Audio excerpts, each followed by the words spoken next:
Tak banyak yang berubah dalam diri dan kehidupan Dewi Sandra setelah penyanyi beraliran R&B ini bercerai dengan Surya Saputra bulan Februari lalu.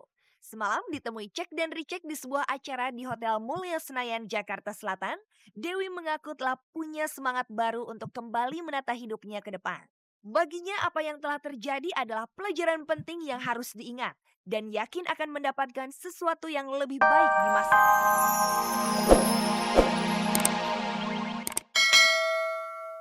Selamat sore pemirsa, cek dan recheck pelopor jurnalisme infotainment kembali menjumpai Anda.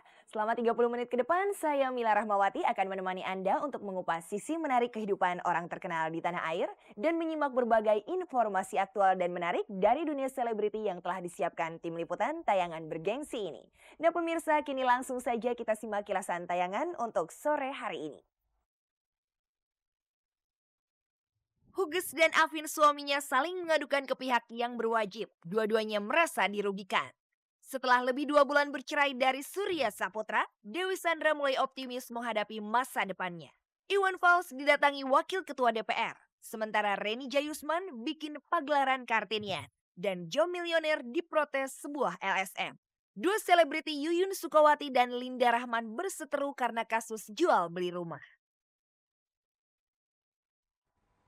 Di tengah proses sidang perceraian di Pengadilan Agama Jakarta Selatan, kemarin Dewi Huges melaporkan Afin ke Polres Jakarta Selatan dengan tuduhan telah melakukan tindakan kekerasan dan perbuatan tidak menyenangkan.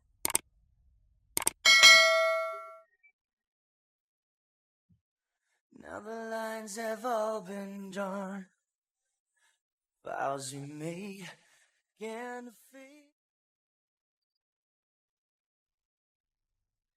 Perseteruan presenter kondang Dewi Huges dengan Afin suaminya semakin meruncing. Kemarin sore Huges mengadukan Afin ke Polres Jakarta Selatan.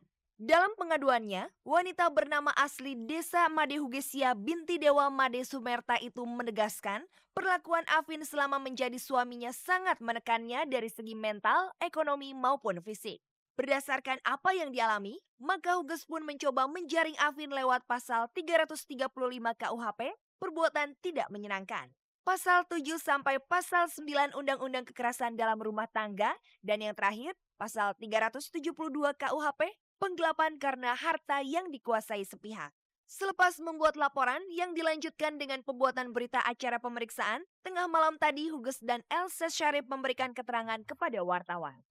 Ugus pikir semuanya akan Ugus serahkan sama Ibu Elsa dan rekan-rekan, dan juga kalau hari ini sudah dilaporkan jadi aparat saja yang bekerja. Semoga semuanya bisa berjalan lancar.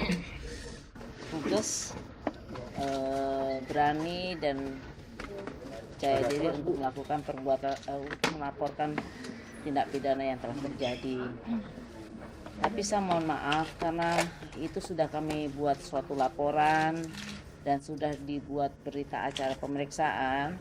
Karena sifatnya pro justisia, saya mohon maaf untuk isi di dalam berita acara pemeriksaan itu kita tidak bisa sampaikan karena itu rahasia. Kepastian pasal-pasalnya dan pengembangannya itu nanti penyidik akan menganalisanya di dalam resume. Huges tak ingin lagi menahan-nahan perasaan seperti yang dilakukannya selama ini. Dia menyebut, selama menjalani perkawinannya dengan Afin sejak 17 Juni 2001, dirinya terus dizolimi. Dia mengaku hampir semua harta benda yang didapatkan dari keringatnya sendiri dikuasai suaminya. Dia juga mengaku ditekan secara mental dan fisik oleh perlakuan semena-mena suaminya. Wanita berusia 33 tahun itu akhirnya menegaskan hukum harus ditegakkan untuk menuntut hak-haknya yang dikuasai suaminya selama ini. Hak untuk hidup layak sebagai wanita dan hak menguasai apa saja yang dihasilkan lewat keringatnya sendiri. Semoga Ugus bisa mendapatkan keadilan dan Ugus bisa kuat menghadapi apa yang Ugus hadapi. Pasti ada hikmah di balik itu. Saya jadi banyak belajar mengenai eksploitasi, kekerasan terhadap perempuan, dan lain sebagainya. Afin yang ditemui di rumahnya tengah malam tadi tidak ingin sembarangan membahas laporan Huges yang belum diketahui materinya. Dia malah mengaku tidak tahu menahu kalau Huges tengah melaporkan dirinya ke pihak yang berwajib. Namun lelaki yang postur tubuh bahkan wajah hampir mirip dengan Huges ini kelihatan mulai mengendor. Dia tidak seberapi-api menanggapi omongan Huges beberapa hari lalu. Kan saya baru dengar dari teman-teman. Dia kemana saya juga nggak tahu gitu kan. Oh, saya manusia biasa, saya ada salah, wajar. Saya akui saya manusia biasa, pasti punya dosa, punya salah. Tapi kan dari itu dosa dan salah itu yang mana dan apa ya, batasnya seperti apa itu kan jelas.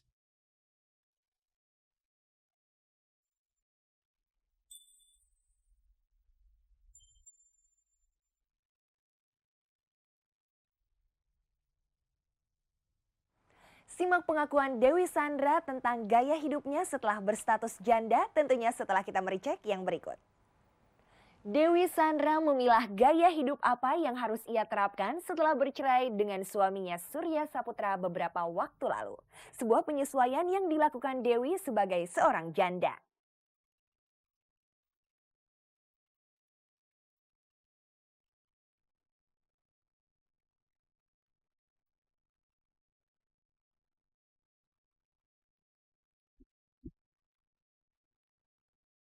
Tak banyak yang berubah dalam diri dan kehidupan Dewi Sandra setelah penyanyi beraliran R&B ini bercerai dengan Surya Saputra bulan Februari lalu.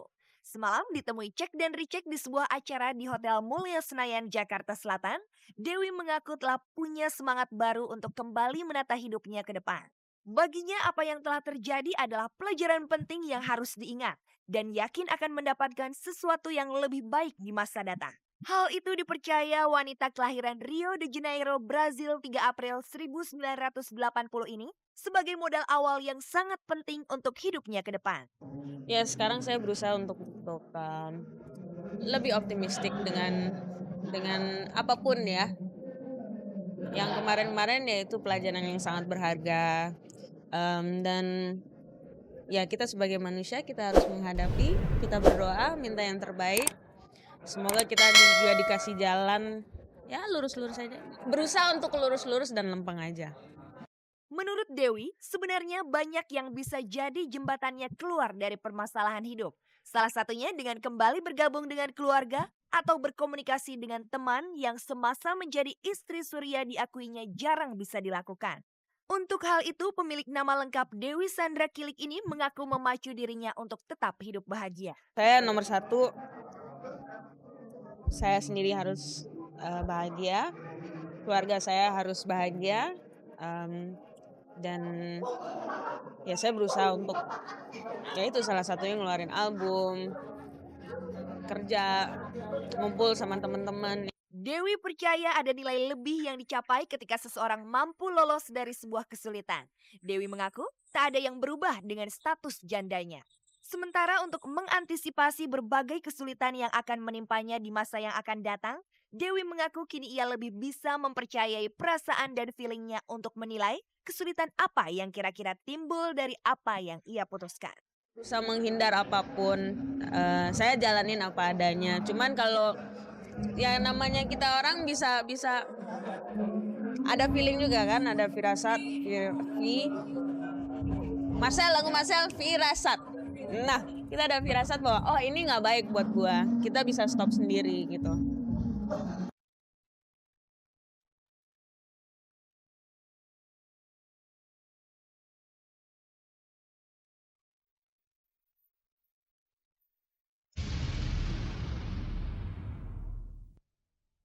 Simak berita dari Iwan Fals, Reni Jayusman, dan reality show berjudul Jo Milioner tentunya setelah kita mericek yang berikut.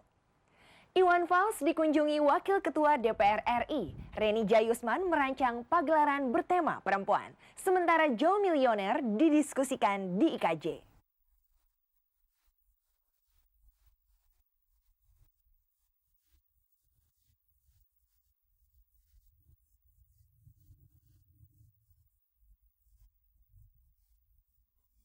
Hari Rabu kemarin, penyanyi balada Iwan Fals dikunjungi Wakil Ketua DPR Zainal Ma'arif di rumahnya di Lewinanggung, Bogor. Tema kunjungan itu silaturahmi. Tapi sesungguhnya, wakil rakyat itu hendak mengucapkan penghargaannya secara pribadi yang menilai Iwan adalah wakil rakyat sejati. Entah sudah dirancang atau terjadi begitu saja, yang pasti Iwan merasa kaget ketika melihat banyak wartawan menemani kunjungan sang wakil rakyat tersebut. Iwan mengaku senang dikunjungi, apalagi dihargai sebagai wakil rakyat sejati itu. Tapi menurut ayah almarhum Galang...